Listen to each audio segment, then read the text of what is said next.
Pues han venido a visitarme los regantes de las distintas asociaciones que componen el canal Jucarturia.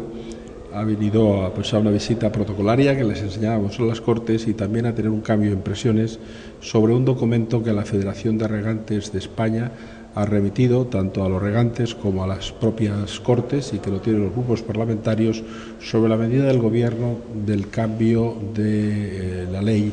que las cuencas de los ríos pues pueden ser parte de ellas las comunidades autónomas o un tema que bajo un punto de vista de los regantes creen que no es adecuado y que por lo tanto solicitan que el Parlamento Valenciano pues tome las medidas oportunas respecto a la queja a esa ley aprobada recientemente. Yo ya les he manifestado que los distintos grupos parlamentarios ya tienen el documento, que lo entregué yo mismo en la reunión que tuvimos ayer y que por lo tanto pues ya llegará su procedimiento y son los grupos parlamentarios los que tienen que decidir.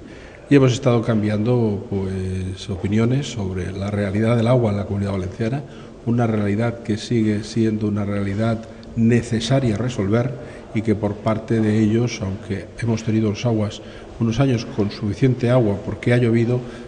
según algunas estadísticas se prevé que haya posibilidades de sequía a corto plazo y la dificultad vuelve a aparecer en la Comunidad Valenciana.